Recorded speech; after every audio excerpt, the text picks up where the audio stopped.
Hello, everyone, and welcome to the Coalition. My name is Dana Abercrombie. I am the entertainment editor over at thecoalition.com, and I'm here to talk to you about a creed. We're creeding today. We're creeding not once, not twice, but three times. We're Creed 3. This is the upcoming film, directed this time by Michael B. Jordan, starring Michael B. Jordan and also Jonathan Majors. So, Killmonger versus King. Who will win? Battle of the minds, battle of the muscles. We're in this. We're going to see how many rounds it goes. I'm going to stop this now because it's getting corny. All right, so we have Creed 3. What is Creed 3 about? Creed 3, the best way to describe Creed 3 is yes, this is the final element in the Adonis trilogy, but this is also kind of a reckoning of your past, of realizing that the relationships that you've had in the past are now coming back to you, whether or not you want them to or not.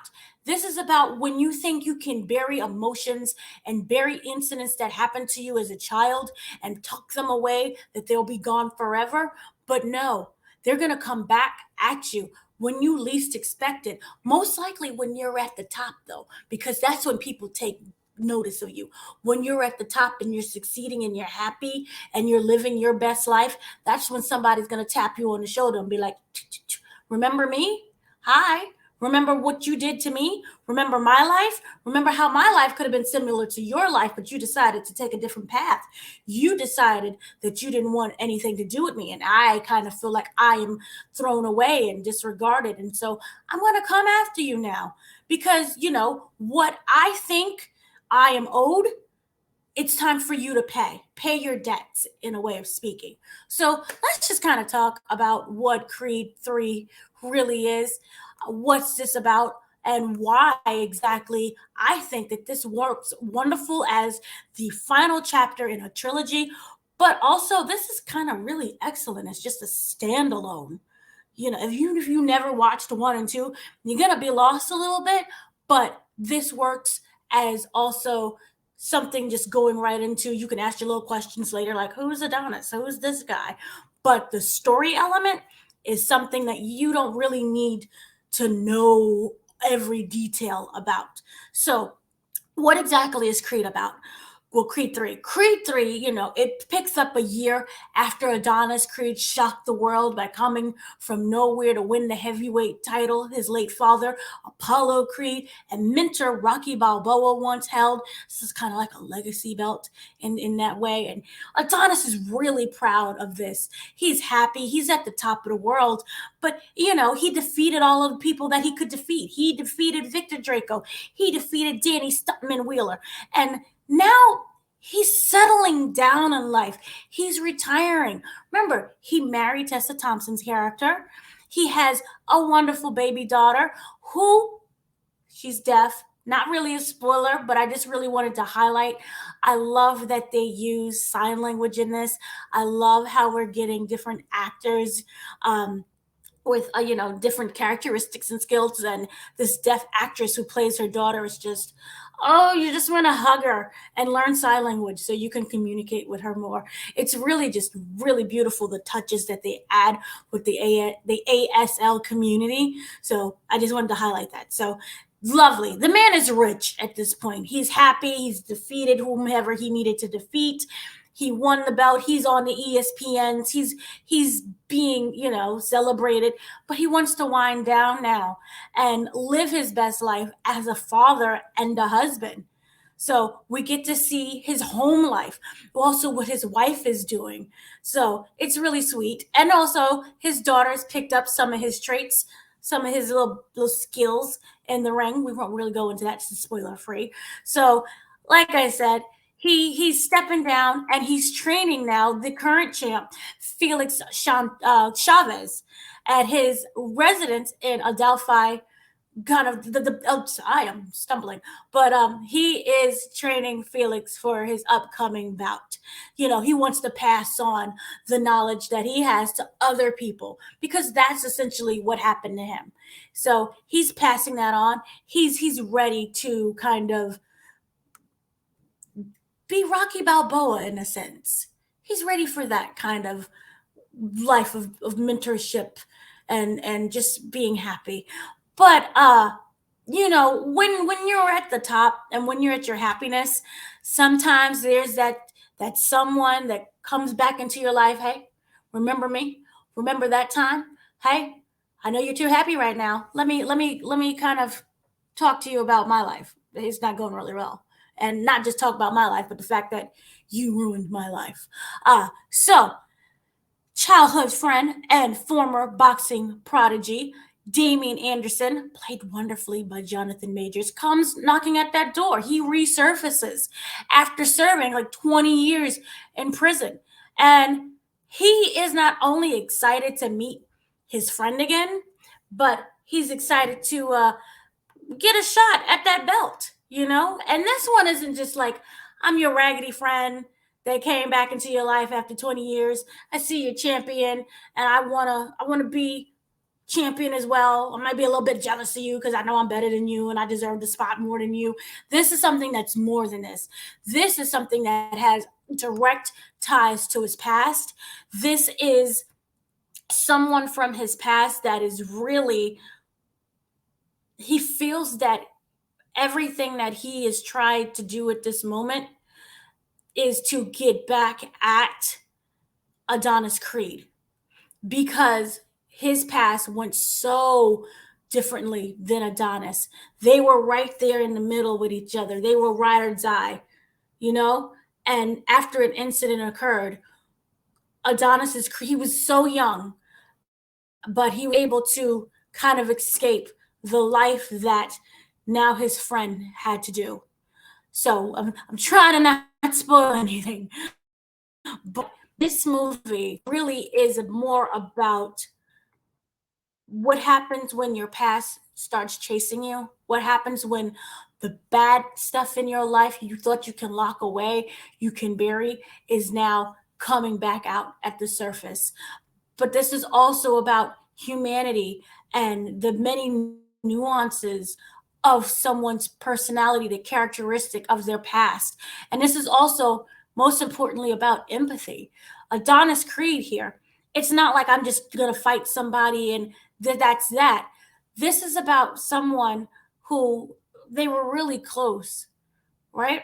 And you kind of feel, in a sense, guilt for what happened because not to say you could have stopped it, you was a kid, but maybe you could have done something to ease that person's pain. Maybe you could have been there more as a friend. Maybe you could have really just stopped what you was doing to just listen to someone. Communication. But at the same time, it questions, are you really responsible for someone else's actions? Or are you not allowed to have happiness in your own life, to be successful in your own life? And it shows not only the different roads that people take in relationships and interactions of two men who made different choices, and but also about, I want to say, in a way, forgiveness is very important to both their conflict and in this movie because the only way to kind of overcome what you're up against is to confront yourself, to learn how to heal.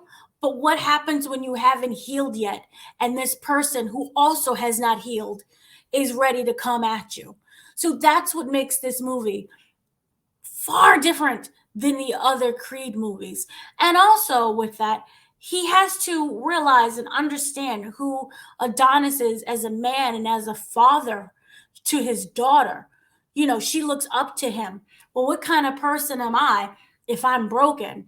And this person is telling me how broken I am. So there's this different levels and layers of beauty within this script. And Michael B. Jordan, of course, he's improved so much as an actor. I really feel it's one of his best performances. For me, Killmonger will always be the top, but this is one of his best performances in terms of finding those emotional beats and really bringing forth this character who is struggling himself with understanding and accepting who he is as a person. So it's like, look, I have all this glitz and glamour and fame, yes, but who am I as a person? And who is this other guy looking at me as? He's looking at me as I'm a piece of dog poop, essentially, because he has this anger. And it's such a wonderful way that he has brought about this in the script. And there's a lot of lessons that sprinkled throughout. And it really kind of also tackles the toxic male, the toxic masculinity, as well as that is when you don't face your past and you don't work through your trauma and your pain. And I feel like Jonathan Majors, as this Damian character, he really embodies hurt and pain. And it's more than I'm going to go and versus Adonis versus Damian. This is more of pain versus pain. And the way Jonathan Majors plays this character is just another layer of genius that he has within himself. Is he is a character who is very emotional in terms of anger and hate and coming after him. So how exactly do you defeat someone who is, I genuinely feel, has no problem with killing someone in the ring just to make sure that he makes his point clear? You ruined his life. He hates you. How do you defeat pure hate in the ring? And Jonathan Majors is such a big, powerful figure, both with his body, but also in how he carries this character. This is someone who will not be ignored. You will listen to him no matter what, and you will fear him.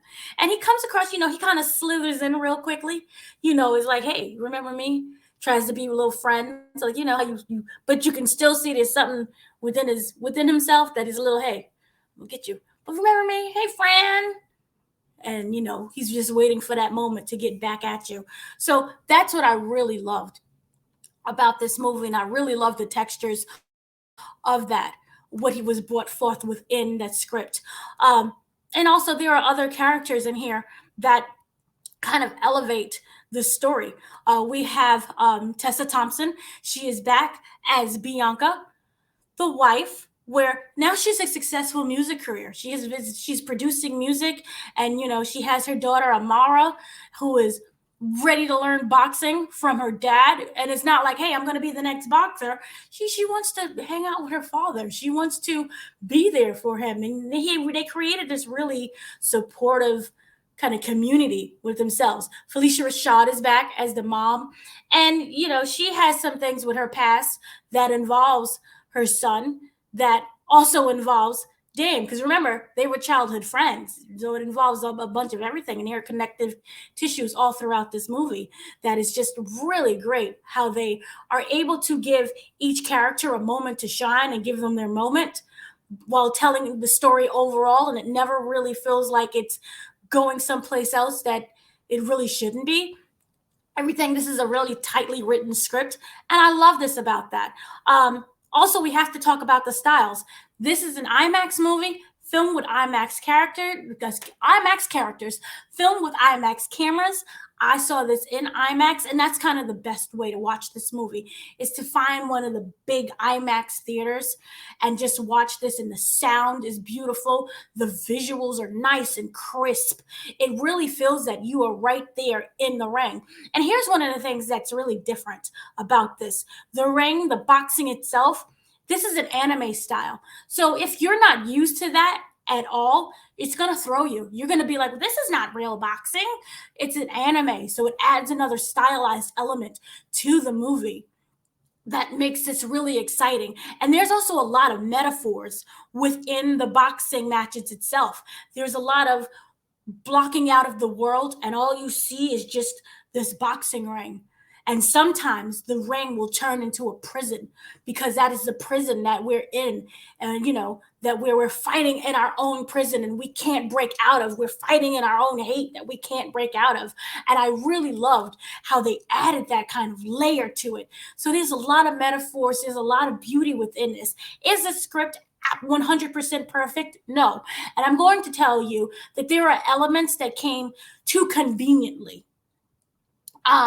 So there's just parts that I really wish that there was more communicating instead of, well, that happened.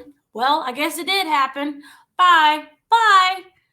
I wish that there was a little bit more with the meeting of the minds, a little bit more of communicating. But again, Jonathan Majors can take whatever flaws you may have in a script and make you completely forget about it because he is just that wonderful of an actor. And this movie really just, ah, it really would be the way how I would describe it. It's just so delicious and so good that I loved what they did. Um, yeah, so this, it's beautiful, it's painful.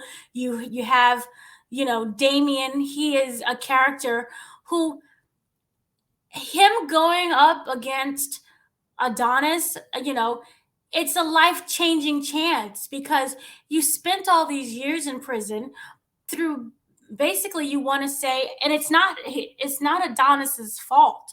They were kids at the time. So it's not Adonis's fault, but he feels that he owes him something. He spent 20 to 18 years or so in prison, not for him, but because of an incident involving him. And so it really questions, do I really owe someone my life because of the choices that I made as a child? And then this one is like, you owe me basically your life because of the choices that, even though we both made, you made them first. So who's really at fault here? So this is a bitter, bitter, jealous man, and it's really hard to fight a bitter, bitter, jealous man who I feel would have no problem just killing you in the ring, who will have no problem killing other people in the ring just to get to you. I mean, when you spend almost 20 years of your life training for this one match, peace and blessings. I'm gonna pray for you. I hope you make it through because that's just one tough battle to really go through. But I really loved what they did with Adonis, and I really loved it as a trilogy when we watch his career as basically a nobody, struggling with his past, raised in the foster care system, dealing with that sense of not being wanted, to learning about who his father is, to having emotional kind of journeys through him with these last movies. And even though he's retired now, it's weird though because we've watched him kind of grow up. You're really proud of his success, but you kind of really also wish that you would have addressed this man and kind of addressed your past a little bit. So you're kind of learning with the character when it comes to this movie. But this is a movie that goes really hard. It goes really good. This, you can say, is also an origin story as well as a sequel and a trilogy. It's also, like I stated, it works well as a standalone. There were some people who like never seen one and two, or if they did, they really didn't remember one and two. While you just have to like Google some facts. I'm like, oh yeah, that's the mom, and yeah, that's what happened there. This works as a standalone, really. And this, at the end of the day, you could just really say that it's about fighting your demons, both in a literal and a metaphorical sense. You know, in order to be able to be successful in life, you have to overcome your demons and overcome everything that you've gone through, for both Adonis and for Damian. But this was a fantastic movie. I left the theater, was like, can we get just like one more? But at the same time, it was wrapped so lovely. Like, there's no need for it to be agreed for, unless, of course, money comes in. I'm pretty sure someone is gonna be like, I'll do it again. But this again was so wonderful how they did this. So I really loved it. I loved all of the cast. I loved the characters. This felt like a very intimate story. And even the boxing match itself, like I said, this is an anime style of tuning out the world, of showing that isolation. And they did that really beautifully, and it's different. That's also kind of what separates this from other boxing films. That's kind of the intimacy that they put in this, and the way how it is filmed, and the stylized textures that they bring forth. So thought it worked. Everything seemed really authentic about it. And this really made me look forward to what Michael B. Jordan can do in the future with his directing. What else is he going to do? I know Rainbow Six is his upcoming movie. It's either a movie or a series. Is he going to have some kind of hand in, directing some of that? What else is he going to do? But I really look forward to watching Michael B. Jordan grow as both actor and as a director, and then Jonathan Majors just being amazing and literally everything that you do. And if you watch like the movies that he's done, the characters are vastly different from each other, and the way how he approaches those characters and embodies them are vastly different from each other. And this is kind of why I'm not to really go into Ant-Man situations or Kang situations, but I look forward to how he handles different versions of Kang, just because there are so many elements to Jonathan Majors as an actor that I think that he can bring forth and really highlight and bring out performances that are vastly different from each other. So I look forward to that. I look forward to seeing what else is on the cards for both Jonathan Majors and also Michael B. Jordan. But overall, this was a really great movie. It does have some flaws, but this is the kind of movie where you just overlook those flaws a little bit. I do feel that it had like a kind of a Disney, I don't want to say full Disney ending, but some things I wish they tied up a little bit more. But yeah, get therapy, dudes, women, people, get some therapy. Work through your traumas and your pain so you don't end up, meeting that person from your past who literally wants to kill you. It's not fun. It's kind of terrible. So have a great day, afternoon, evening. I will be back with more reviews. I am going to see Scream 6. I'm also going to see John Wick 4 and something else. I can't remember, but it's a whole slew of things. So have a great day, afternoon, and evening once again, and go see this movie if you want to. And even if you kind of never heard of Creed, go see this movie because it's not that bad at all.